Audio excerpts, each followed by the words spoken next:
कैसे हैं आप लोग। आई होप आप सबकी तैयारी अच्छी चल रही होगी। तो आज स्टडी पाठशाला आपके लिए लेके आया है पीवाईक्यूज की सीरीज।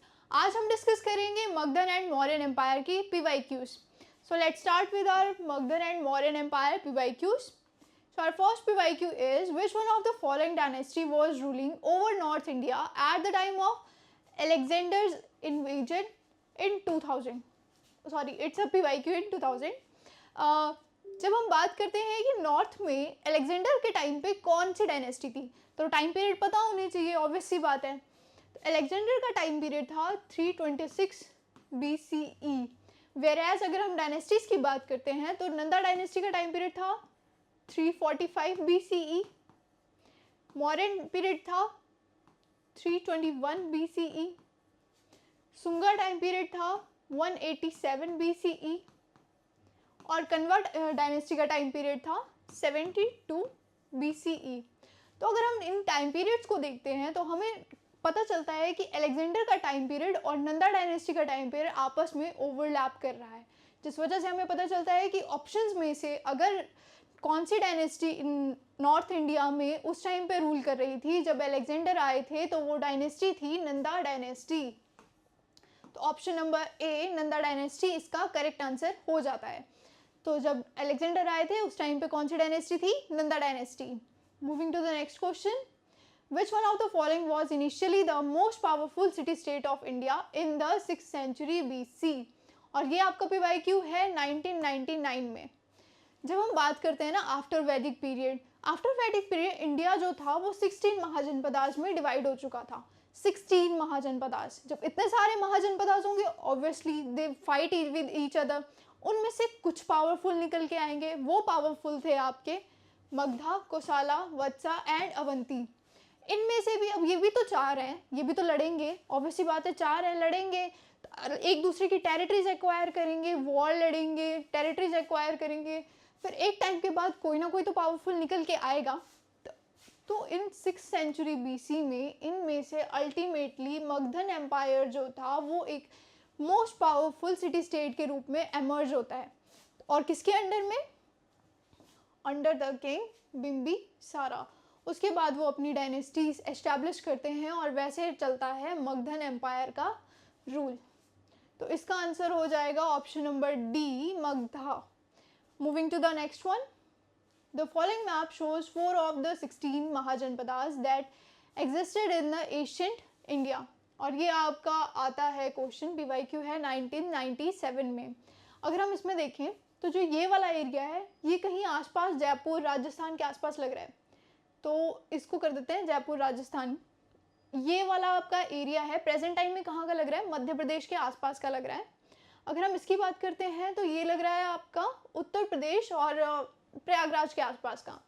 जो ये वाला एरिया है ना, ये कुछ एरिया तो बिहार का है, साथ ही साथ में कुछ जो एरिया है वो बंगाल का भी ये कवर कर रहा है। तो अगर हम देखते हैं महाजनपदास में से 16 महाजनपदास में से कौन सा ऐसा महाजनपदा था जो जयपुर के नज़दीक था, तो हमारे माइंड में आता है मत्स्या महाजनपदा। तो चलो इसको हम मत्स्या लिख लेते हैं, फिर उसके बाद हम इनको ऑप्शन में से भी चेक करेंगे। तो ये तो हो गया आपका मत्स्या। उसके बाद अगर हम बी पार्ट का देखते हैं तो बी में अगर मध्य प्रदेश के आसपास कौन सा था? अवंती।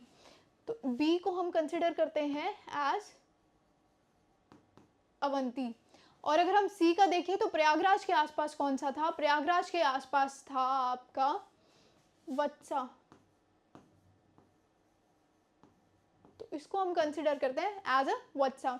और अगर हम देखें बिहार और बंगाल के आसपास कौन सा था, तो वो था आपका अंगा महाजनपदा। तो अगर हम इसकी क्रोनोलॉजी या ABCD की फॉर्म में इसको लिखते हैं तो ये होगा मत्सा, अवंती, वत्सा और अंगा। ऑप्शन में से चेक करते हैं तो ऑप्शन नंबर सी में आता है आपका मत्सा, अवंती, वत्सा एंड अंगा, जिस वजह से आपका ऑप्शन सी जो हो जाता है करेक्ट ऑप्शन हो जाता है क्वेश्चन नंबर 3 का। तो moving to the next question, who among the following ruler advised his subject through this inscription. Inscription और ये जो ये पीवाईक्यू है ये आया है 2020 में। अच्छा, तो इंस्क्रिप्शन क्या बोलती है? इंस्क्रिप्शन बोलती है who so ever praise his religious sect or blames other sect out of excessive devotion to his own sect. With the view of glorifying his own sect, he rather injures his own sect very severely. जब हम बात करते हैं ना inscriptions की, तो generally जो अशोका थे उनकी इंस्क्रिप्शंस ऐसी होती थी, मतलब किसी को एडवाइस करने वाली या फिर किसी को कुछ संदेश देने वाली, कुछ अच्छी मॉरल एथिकल बातें बताने वाली। और ये सेंटेंस इन्होंने दिया है एग्ज़ाम में, यूपीएससी ने जो सेंटेंस हमें दिया है, इसमें साफ पता चल रहा है कि ये जो इंसान ये इंस्क्रिप्शन जिसने लिखी है वो कहना चाह रहा है कि अपने रिलीजन की तो रिस्पेक्ट करो ही करो, साथ ही साथ में दूसरों के रिलीजन की भी रिस्पेक्ट करो। मतलब ये मत करो कि हमारा तो बहुत अच्छा है, दूसरों का हम नहीं जानते जी, दूसरों का तो पता नहीं कैसा है, या उसके बारे में बुरा बोलो, तो वो गलत बात है। वो चीज़ ही यहीं पे इस इंस्क्रिप्शन में भी लिखी गई है, और ये इंस्क्रिप्शन है अशोका के 12th रॉक एडिक्ट पे लिखी हुई है। जो ये इंस्क्रिप्शन है ये अशोका के 12th रॉक एडिक्ट पे लिखी है, जिसमें लिखा है whoever praise his own religion due to excessive devotion and condemns other with the thought let me glorify my own religion only harms his own religion. One should listen to and respect the doctrines professed by others. तो ये वाली inscription आ जाती है, ये आ जाती है अशोकन की, यानी अशोका ऐसे रूलर थे जो अपनी इंस्क्रिप्शंस के थ्रू अपने सब्जेक्ट्स को एडवाइस करते थे। तो इसका आंसर आ जाता है option number A is the correct answer. Moving to the next one, in which of the following relief sculpture inscription in is renew Ashoka यानी king Ashoka mentioned along with the stone portrait of Ashoka. और ये आपका PYQ है 2019 में। Generally जो अशोका की inscriptions थी ना, उसमें अशोका नहीं लिखा जाता था या किंग अशोका नहीं लिखा जाता था, वो खुद को जो थे वो ऐसे मेंशन करते थे, देवम प्रियदासिनी ऐसे करके खुद को मतलब इंस्क्रिप्शन में डिनोट करते थे। तो उनकी कुछ इंस्क्रिप्शंस हैं जहाँ पे लिखा है रन्यो अशोका या फिर किंग अशोका या फिर अशोका। तो ऐसी कौन सी इंस्क्रिप्शन है जहाँ पे एक तो रन्यो अशोका मेंशन है, साथ ही साथ में उनका स्टोन पोर्ट्रेट भी बना हुआ है अशोका का। तो वो एक जो इंस्क्रिप्शन है वो कंगनाली जो साइट है, कहाँ पे, कर्नाटका में, कंगनाली जो साइट है कर्नाटका में, वहाँ पे वो इंस्क्रिप्शन पाई जाती है जहाँ पे अशोका को एज अ रन्यू अशोका डिनोट किया जाता है, और साथ ही साथ में उनका एक पोर्ट्रेट भी बना हुआ है। तो इसका आंसर हो जाता है ऑप्शन नंबर ए कंगनाहाली। इस क्वेश्चन को याद रखना, आगे पूछूंगी 2019 में। Who of the following had first deciphered the edict of Ashoka, Emperor Ashoka? जो एम्परर अशोका के रॉक एडिक्ट है, ये आपका पीवाईक्यू है 2016 का। जो एम्परर अशोका के रॉक एडिक्ट्स हैं उनको किसने सबसे पहले डिसाइफर किया था? तो सबसे पहले उनको डिसाइफर किया था जेम्स प्रिंसेप ने। James Prinsep was an English scholar, orientalist, और एक मतलब वो एक इंग्लिश स्कॉलर और ओरिएंटलिस्ट थे जिन्होंने फर्स्ट टाइम जो थे अशोकन जो रॉक एडिक्ट्स है उसको जो था वो डिसाइफर किया था, उस पर जो इंस्क्रिप्शंस लिखी हुई थी उनको डिसाइफर किया था। तो इसका आंसर हो जाता है option number B James Prinsep. Next question, question number 7, consider the following statements. और ये पीवाईक्यू है 2003 का, हमें 3 स्टेटमेंट्स दी है। इस क्वेश्चन को पढ़ने से पहले मैं आपको एक क्रोनोलॉजी लिखवाती हूँ। फर्स्ट है आपका मॉरन, देन आपका आता है सुंगा, देन आपका आता है कन्वा, और देन आपका आता है आंध्रा। ये 4 क्रोनोलॉजी है जो कि हमने स्टार्टिंग में भी पढ़ी थी कि हाँ सबसे पहले मौर्यन आता है, फिर सुंगा आता है, फिर कन्वा आता है।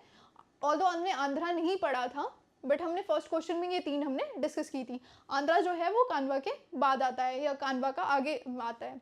तो फर्स्ट स्टेटमेंट बोलता है the last Mauryan ruler Brihadratha was assassinated by his commander in chief Pushyamitra Sunga. अब जैसे हमने क्रोनोलॉजी पढ़ी ना, तो हमें पता है कि पहले मौर्यन आएगा, उसके बाद सुंगा आएगा, ठीक है। तो इस स्टेटमेंट को तो हम इससे भी सॉल्व कर सकते हैं। ऑब्वियस सी बात है, जो लास्ट रूलर होगा किसी किंगडम का, उसको नेक्स्ट जो किंगडम आई होगी उसी ने ही मारा होगा, उसी के पहले रूलर ने मारा होगा। तो जो ये स्टेटमेंट है ये ऑल्दो ऐसे भी ही करेक्ट है। जो लास्ट रूलर थे, मौर्यन रूलर थे लास्ट बृहदत्रा, उनका जो मारा था उनको पुष्यमित्र सुंगा ने मारा था, उन्हीं के कमांडर इन चीफ ने मारा था, और फिर उन्होंने सुंगा डायनेस्टी जो है उसको इस्टेब्लिश की थी। तो जिस वजह से ये जो फर्स्ट आपका है वो भी करेक्ट हो जाता है। सेकेंड स्टेटमेंट की जब हम बात करते हैं, the last Sunga king Devabhuti was assassinated by his Brahmana minister Vasudeva Kanva who assert the throne. जब हम इसकी बात करते हैं ना, तो मैं आपको एक स्टोरी बताती हूँ। जब वैदिक टाइम चल रहा था, उस टाइम पे जो था ब्राह्मणास का बहुत नाम था, बहुत उनको मानते थे। मतलब एक तरह से वो थे कि बहुत पूजा करते थे, बहुत अच्छा स्टेटस था उनका ब्राह्मणास का। पर उसकी वजह से उनकी डिमांड्स बढ़ती गई, बढ़ती गई, बढ़ती गई, जिस वजह से उनको ना, मतलब लोगों को समझ आ रहा था, जो थोड़े बहुत पढ़े लिखे लोग थे, उनको समझ आ रहा था कि ये तो एक्सेसिव डिमांड कर रहे हैं, इनके पास तो किंग से भी ज़्यादा पैसे हो रहे थे। मतलब वो इतनी ज़्यादा डिमांडिंग कर रहे थे, यज्ञ के नाम पे ये दे दो, वो दे दो, ज़मीनें उनके पास एक्स्ट्रा हो गई थी, मतलब वैसे वैसे करके। तो जैसे जैसे आगे आगे वाले किंग्स आते हैं ना, वो उनको पता चलता है कि ये तो ज़्यादा ही है और ये धर्म के नाम पे कुछ भी किए जा रहे हैं।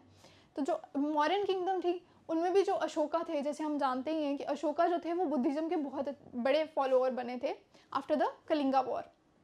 कलिंगा वॉर के बाद वो बुद्धिज़्म के बहुत अच्छे फॉलोअर बन गए थे। वैसे वैसे जो और भी रूलर्स थे ना, वो मतलब इसको ब्राह्मणा वाली जो ये थी ना, ब्राह्मण्स को पूजने वाली या उनसे काम करवाने वाली, उसको छोड़ के इस राह पे चल पड़े थे। उस टाइम जैनिज़्म और बुद्धिज़्म भी बहुत ज़्यादा चल रहा था।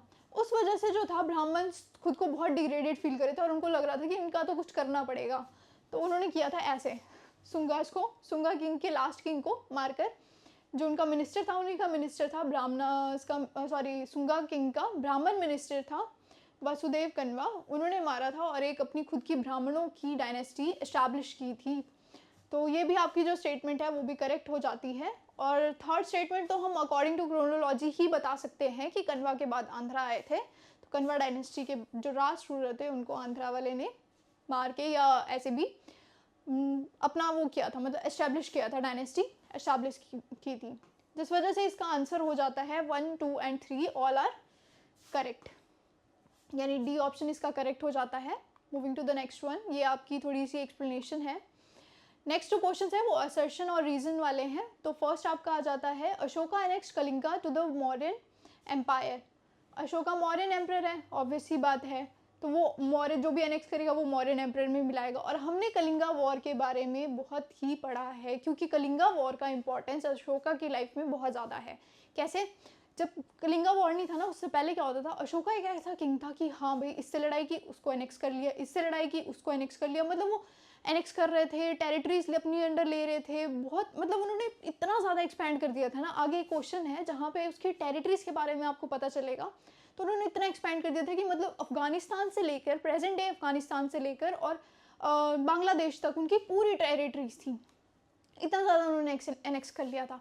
लेकिन कलिंगा वॉर जब होता है तो उसमें इतनी ज़्यादा डिस्ट्रक्शन होती है, जिस वजह से जो अशोका है वो अपना पाथ ये वाला छोड़ के धर्म के रास्ते पे चल पड़ते हैं और वो छोड़ देते हैं कि मुझे नहीं करना अब ये एनेक्सेशन वगैरह, और वो बुद्धिज़्म को अपनाते हैं। और उसी की जो इंस्क्रिप्शंस पे लिखी गई है वो भी उसी के बाद लिखी गई है। बल्कि एक इंस्क्रिप्शन है जिस पे कलिंगा वॉर की भी थोड़ी बहुत डिस्क्रिप्शन दी गई है। तो ये फर्स्ट स्टेटमेंट तो करेक्ट हो जाती है। और जो अशोका है उन्होंने एनेक्स किया था कलिंगा को और मौर्यन एम्पायर में मिलाया था। अब कलिंगा को ही क्यों एनेक्स किया, या वैसे तो वो सबको ही कर रहे थे, बट कलिंगा में ऐसा क्या था, या कलिंगा कंट्रोल जो रीज़न दिया गया है वो है Kalinga control the land and sea routes to the south India. जो कलिंगा है वो लैंड और सी रूट करता था, कंट्रोल करता था साउथ इंडिया में। अब अगर हम बात करें कलिंगा की, जो कलिंगा है वो जनरली डिफाइन किया जाता था eastern coast of region between Mahanadi and Godavari. Godavari और महानदी के बीच का जो रीजन था उसको वो ईस्टर्न रीजन कंसिडर करते थे। और जो कलिंगा था उसको ट्राई कलिंगा भी कहा जाता था। क्यों? Which means the whole of the Kalinga, which means the whole of the Kalinga, जो कि कहाँ से स्ट्रेच था, नॉर्थ में गंगा से लेकर, नॉर्थ में रिवर गंगा से लेकर साउथ की गोदावरी तक कलिंगा माना जाता था। तो ये वाला जो हमारा ये रीज़न है वो कलेक्ट हो जाता है, क्योंकि कलिंगा जो है वो कंट्रोल करता था sea route to the south India. कहाँ से कहाँ तक? गंगा से लेकर गोदावरी तक जो था पूरा एरिया किसका था? कलिंगा का था, जिसको एनेक्स किया था अशोका ने और मौर्यन एम्परर में मिलाया था। तो जिस वजह से ये असर्शन भी करेक्ट हो जाता है और रीज़न भी करेक्ट हो जाता है। और रीज़न जो है वो करेक्ट एक्सप्लेनेशन है असर्शन की। So option number A, both A and R true and R is a correct explanation of A, correct हो जाता है। और ये आपका PYQ है 2000 में। Moving to the next one, ये एक्सप्लेनेशन है, ये भी असर्शन एंड रीज़न है और ये आपका PYQ है 1998 में। According to Ashoka's edict, social harmony among the people was more important than religious devotion. और रीज़न दिया है, he spread idea of equity instead of the promotion of the religion. जो मैंने पीछे एक क्वेश्चन सॉल्व किया था जिसमें अशोका की एक इंस्क्रिप्शन दी गई थी जो इसके थ्रू वो एडवाइस कर रहे हैं अपने सब्जेक्ट्स को कि अपने रिलीजन की रिस्पेक्ट तो करो ही करो, साथ में दूसरे की भी करो। वो क्यों? क्योंकि ताकि वो सोशल हार्मोनी फैलाना चाह रहे थे। मतलब वो चाहते थे कि लोग जो रहे वो अपने अपना अपना अपना ठीक है, रिलीजन अपना अपना ठीक है, बट साथ में भी तुम दूसरे के प्रति भी वही सेम भावना रखो जो अपने के प्रति है या अपनों के प्रति है।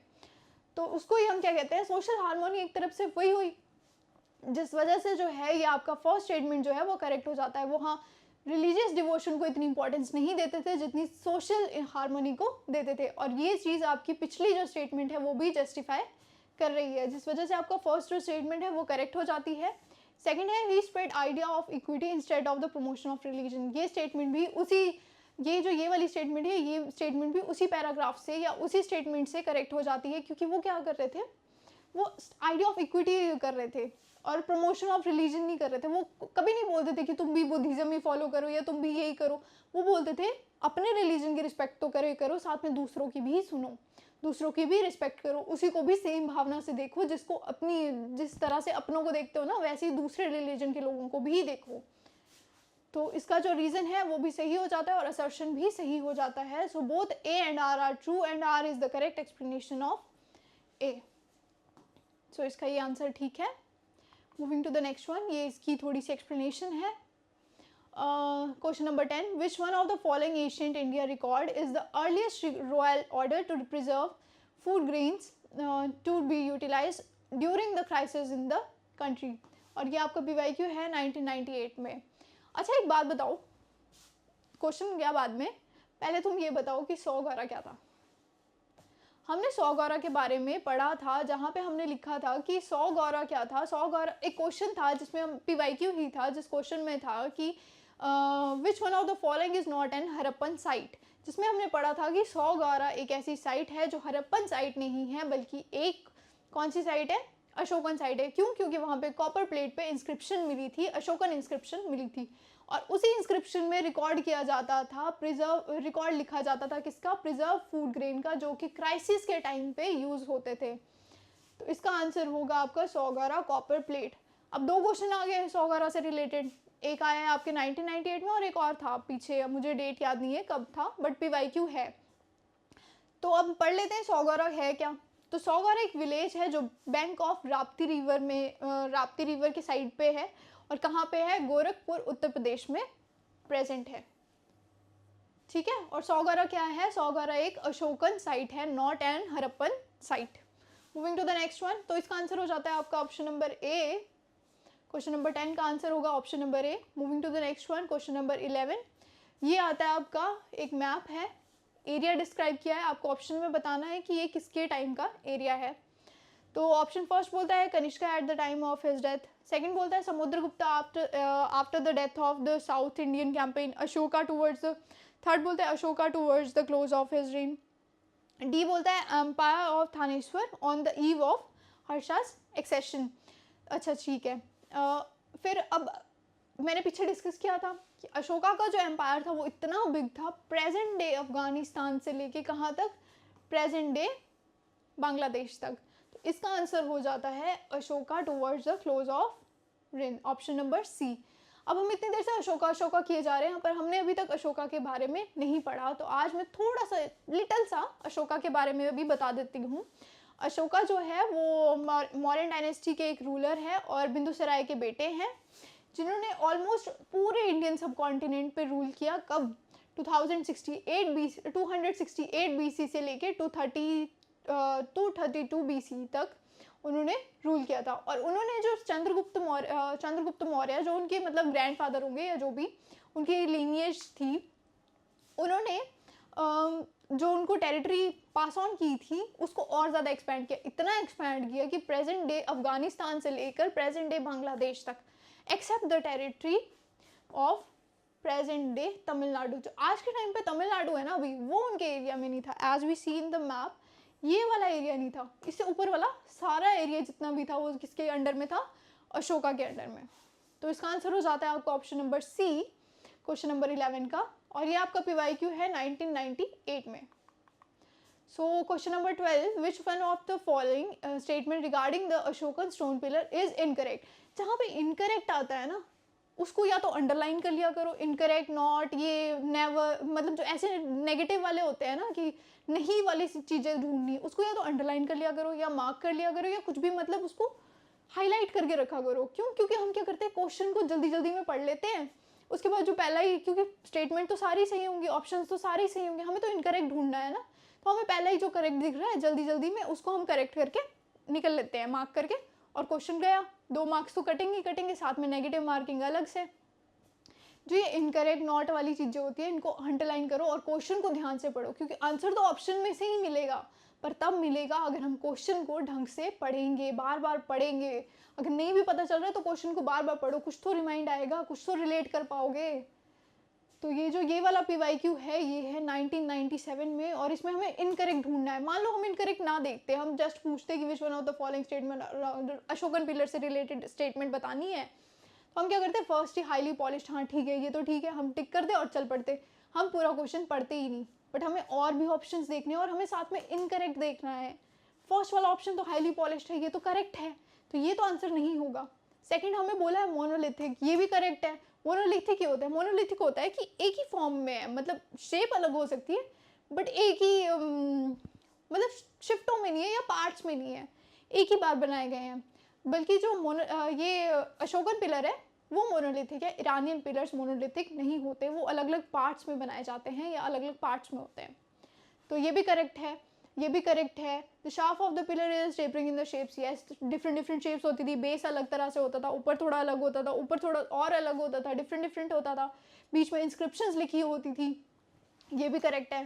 थर्ड फोर्थ स्टेटमेंट है, these are the parts of architectural structure, नहीं, आर्किटेक्चरल स्ट्रक्चर नहीं, वो एक आर्किटेक्चरल स्ट्रक्चर के पार्ट नहीं होते थे, वो फ्री स्पेसेस में बनाए जाते थे। एज हमने पीछे पढ़ा कि जो अशोका था वो एडवाइस देता था अपने इंस्क्रिप्शंस के थ्रू, तो एडवाइस तो अब आपको मंदिर जाके थोड़ी मिलेगी, या वो एडवाइस आपको कोई एडवाइस देना चाहेगा तो वो किसी स्पेसिफिक प्लेस पे थोड़ी लिखेगा, वो तो कहीं भी लिख देगा ताकि ज़्यादा से ज़्यादा लोगों तक वो एडवाइस पहुँचे। और मेनली जो इनके ये पिलर्स होते थे ये फ्री स्पेसेस में बनाए जाते थे, सिंगल स्टैंडिंग पिलर्स होते थे, कुछ अलग से आर्किटेक्चर नहीं बना होता था, साथ में पिलर्स होते थे। और मेनली जो ये पिलर्स थे, ये पिलर्स रोड साइड पे या फ्री स्पेसेस में बनाए जाते थे। तो आपकी ये वाली स्टेटमेंट जो है वो करेक्ट हो जाती, मतलब ये वाली स्टेटमेंट जो है वो रॉन्ग हो जाती है, जिस वजह से ये हमें यहाँ पे रॉन्ग ही ढूंढना है, और ये स्टेटमेंट इसका आंसर हो जाता है, यानी option number D is the correct answer of question number 12।